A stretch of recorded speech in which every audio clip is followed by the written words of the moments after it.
আসসালামু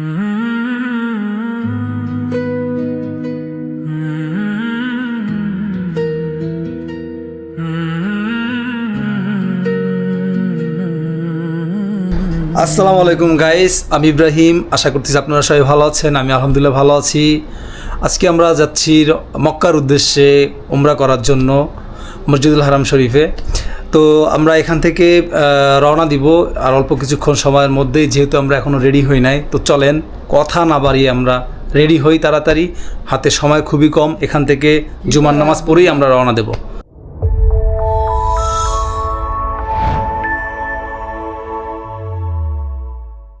গাইস, আমাদের ইহরামের কাপড় বাঁধা শেষ। এখন হচ্ছে আমরা এখান থেকে সরাসরি মসজিদে যাব জুমার নামাজ। আর একটু পরে আজান দিবে। আজান হয়ে গেছে, অলরেডি আজান হয়ে গেছে।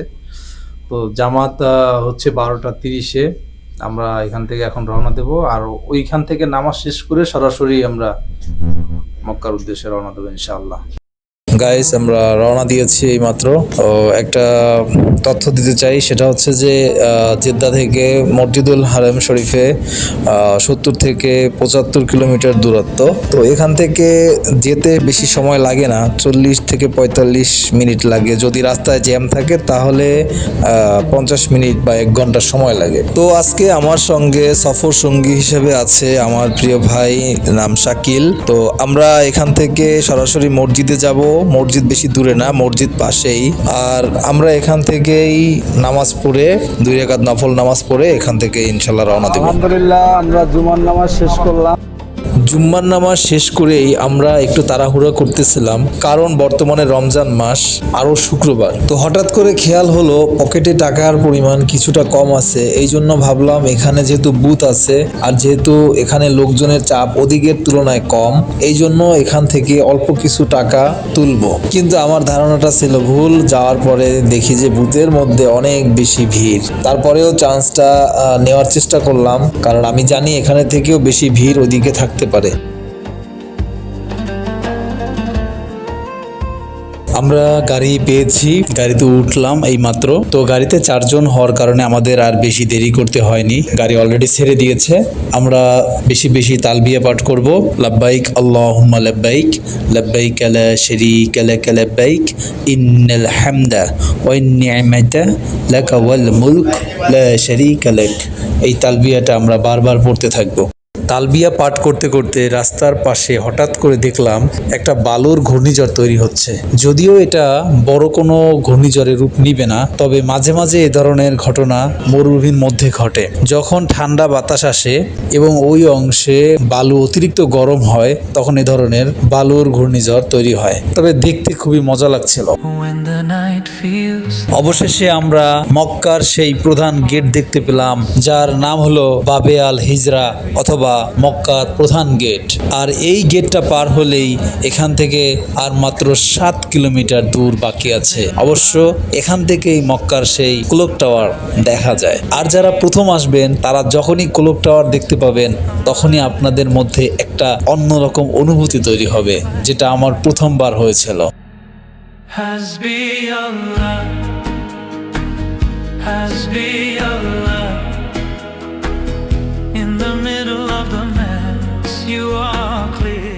দেখতে দেখতে আমরা সেই স্বপ্নের জায়গায় উপস্থিত হলাম। আমরা এইমাত্র গাড়ি থেকে নামলাম। আপনারা দেখতে পাচ্ছেন এখন আমরা আছি মসজিদুল হারাম শরীফের সামনের অংশে। হাজার হাজার মানুষ দূর দূরান্ত থেকে কেউ কেউ উমরা করতে এসেছে, আবার কেউ কেউ উমরা করে চলে যাচ্ছে। এখানে আসলে আপনারা আপনাদের মাথা ঠিক রাখতে পারবেন না। এত সুন্দর দৃশ্য পৃথিবীর আর কোনো জায়গায় দেখা সম্ভব না। আমরা এখানে এসে এখন আমরা মসজিদুল হারাম শরীফের ভিতরে যাওয়ার চেষ্টা করব। একটা জিনিস খেয়াল রাখবেন, আপনারা যারা নতুন আসবেন হয়তো আপনাদেরকে মসজিদুল হারামের 39 নাম্বার গেটের সামনে নামিয়ে দিতে পারে, অর্থাৎ ফ্লাইওভারের উপর নামিয়ে দিবে। আপনারা যদি সরাসরি কাবার কাছে যেতে চান অথবা তাওয়াফের উদ্দেশ্যে যেতে চান, তাহলে অবশ্যই আপনাদের 79 নাম্বার গেট থেকে প্রবেশ করতে হবে। আর 79 নাম্বার গেটের নাম হলো কিং ফাহাদ। সেখান থেকে আপনারা সরাসরি সোজাভাবে কাবার সামনে পৌঁছাতে পারবেন। শুক্রবার দিন প্রচুর চাপ থাকবে, এটা স্বাভাবিক। এটা জেনেই আমরা চাচ্ছি যে আমরা একটু তাড়াতাড়ি পৌঁছানোর জন্য। রোজা রাখা অবস্থায় ওমরা করব, এটা অনেক দিনের স্বপ্ন ছিল। আল্লাহ তাআলা যে আজকে আমার সেই স্বপ্ন পূরণ করছে, সেজন্য আল্লাহর কাছে কোটি কোটি শুকরিয়া আদায় করছি। আপনারা যারা সৌদি থাকবেন অথবা দেশের বাইরে থেকে আসবেন, তারা যদি শুক্রবারের ওমরা করতে চান, তাহলে দিনের প্রথম অংশে এসে মসজিদের ভিতরে অবস্থান করতে পারেন। তাহলে আপনাদের কষ্ট অনেক কম হবে। যেমন দেখতে পাচ্ছেন, আমরা প্রচুর কষ্ট করে ভিতরে প্রবেশ করতেছি। এটা কিন্তু ৭৯ নম্বর গেট ছিল না, এটা অন্য একটা গেট ছিল। আমরা ভুলবশত এই গেটে ঢুকে পড়ি। এই রাস্তায় আসার কারণে আমরা দোতলায় চলে এসেছি, নিচতলার রাস্তা সম্পূর্ণ বন্ধ। তো আমরা যেহেতু টার্গেট করেছিলাম প্রথমে আমরা তাওয়াফ করব, আর তাওয়াফ করব কাবা শরীফের চারপাশ থেকে, মানে কাবা শরীফের পাশাপাশি। তো এই জন্য আমরা আবার ব্যাক করেছি, কিন্তু ব্যাক করা অতটাও সহজ ছিল না। আপনারা যা নিজের চোখেই দেখতে পাচ্ছেন। মানুষের চাপে আমার দমটা প্রায় বন্ধ হয়ে যাচ্ছিল, মানে যেটা আমি বুঝাতে পারবো না কাউকে।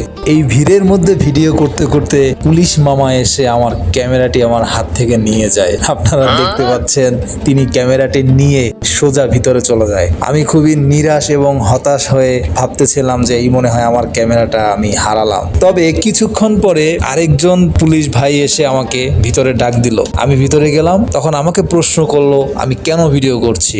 তখন আমি তাদেরকে বললাম যে আমি ইসলামের দাওয়াত দিচ্ছি। পরে আমার চ্যানেলের মধ্যে প্রবেশ করে আমার একটা নিজে গাওয়া ক্রাত তাদেরকে শোনালাম।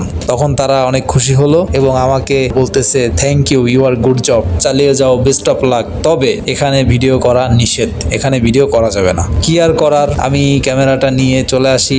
আসার সময় মনে মনে বলতেছিলাম পুলিশ মামারা যে সীমিত আকারে ভিডিও করার অনুমতি দিচ্ছে, এই সীমিত আকারে এই ভিডিও আমি করব। আমরা মসজিদের ভিতরে প্রবেশ করতেছি। ওয়াও, সুবহানাল্লাহ, এত সুন্দর, মনে হয় যেন আমি জান্নাতের মধ্যে প্রবেশ করেছি। আল্লাহু আকবার। আমি কিছুদিন আগে জানতে পারলাম পৃথিবীর সব থেকে ব্যয়বহুল জায়গার মধ্যে হেরেম শরীফ সবার উপরে। চিন্তা করেন এখানে কি পরিমাণে অর্থ খরচ করা হয়েছে। আল্লাহু আকবার। হবেই না কেন, হেরেম শরীফের ভিতরের অংশের দেয়ালগুলো আর পিলারগুলো এত সুন্দরভাবে খোদাই করে কাজ করা হয়েছে, যেটা দেখে আমার মন শীতল হয়ে গিয়েছে।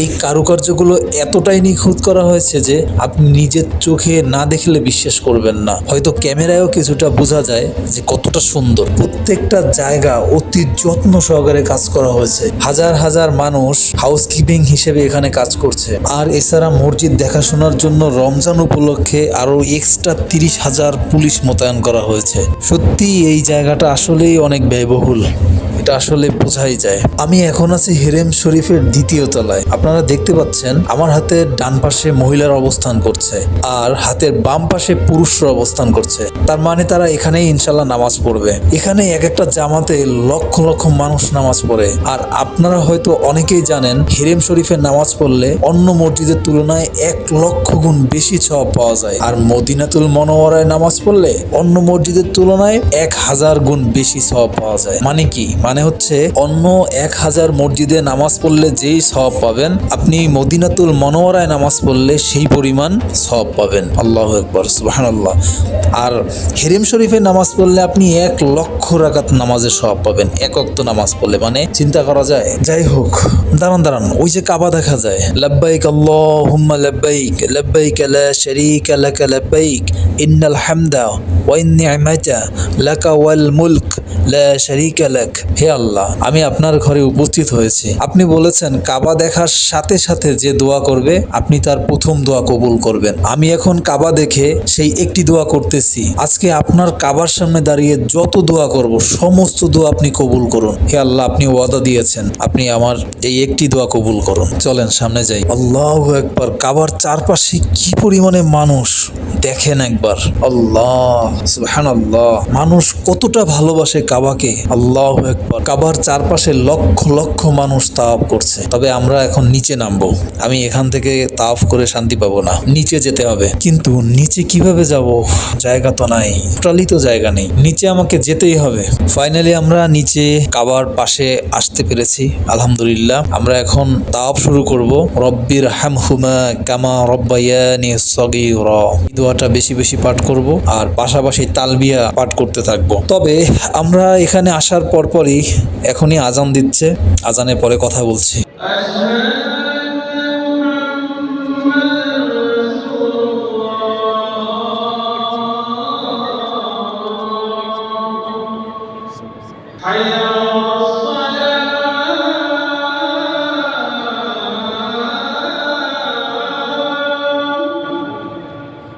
আজান শেষ হলো, আসরের নামাজ শুরু হবে। আমরা নামাজ পড়ে তারপরে আমরা তাওয়াফ শুরু করব। رمضان كريم شهر الخير এইমাত্র নামাজ শেষ করলাম। তাওয়াফ শুরু করার আগে আমি চেক করে নেই যে আমার গায়ের কাপড়টা ডান হাতের অংশ খোলা আছে কিনা। যদি খোলা না থাকে আমি এটাকে ঠিক করে নেব। আপনারা তাওয়াফ করার সময় ডান কাঁধের নিচ থেকে, মানে ডান হাতের বগলের নিচ থেকে কাপড়টা নিয়ে বাম কাঁধের উপরের দিকে পরে নেবেন। ভিডিওতে দেখতে পাচ্ছেন আপনাদের সামনে, মানে আমার সামনে অনেকেই এভাবে পড়ে আছে, অর্থাৎ উপরের ডান হাত ফাঁকা রেখে কাপড়টা নিচ থেকে বাম কাঁধের উপর ফেলে রেখেছে, আর এটাকে ইস্তিবা বলে। আর হ্যাঁ, আরেকটা বিষয়, তাওয়াফ মানে 7 বার কাবা শরীফকে প্রদক্ষিণ করা বা চক্কর মারাকে বলে। আর এভাবেই কাবার চারপাশে 7 বার চক্কর মারার পরে যখন কাবার তাওয়াফ শেষ হবে, পরবর্তী কার্যক্রম করতে হবে। তো আরেকটা বিষয় বলে রাখি, তাওয়াফ করার সময় যত রকমের আপনার দোয়া আছে,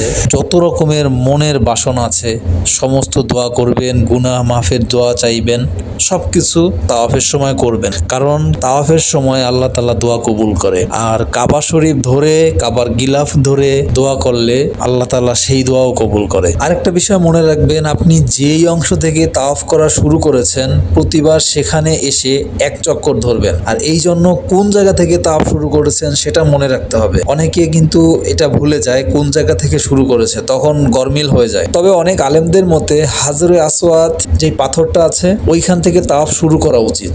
তবে এর কোনো বাধ্যবাধকতা নেই, আপনি যে কোনো জায়গা থেকে তাওয়াফ শুরু করতে পারেন। আর হ্যাঁ, তাওয়াফ চলাকালীন সময়ে আপনি যখন হাজরে আসওয়াদ পাথরের কাছাকাছি আসবেন তখন হাজরে আসওয়াদের দিকে তাকিয়ে হাত উঁচু করে আপনি বলবেন বিসমিল্লাহ আল্লাহু আকবার। আর এই কথা বলার পরে আপনি আপনার হাতে চুমু খাবেন। তবে অনেকের মতে চুমু খাওয়ার প্রয়োজন নেই, কিন্তু বিসমিল্লাহ আল্লাহু আকবার এই দোয়াটা, বাক্য দুটা অবশ্যই পড়বেন। কারণ হাজরে আসওয়াদের দিকে তাকিয়ে এই দোয়া বললে আল্লাহ তাআলা সমস্ত গুনাহ, জীবনের সমস্ত গুনাহ মাফ করে দেয়। আর এভাবে করে যখন আপনারা 7 চক্কর মারা শেষ হবে, মানে তাওয়াফ শেষ হয়ে যাবে, তখন মাকামে ইব্রাহিমকে সামনে রেখে, তার সামনে কাবাকে রেখে, আমি আর একটু ক্লিয়ার করে বলি, আপনি মাকামে ইব্রাহিমকে সামনে রাখবেন আর মাকামে ইব্রাহিমের সামনে কাবা থাকবে, মানে মাকামে ইব্রাহিম কাবা এবং আপনার মাঝখানে থাকবে।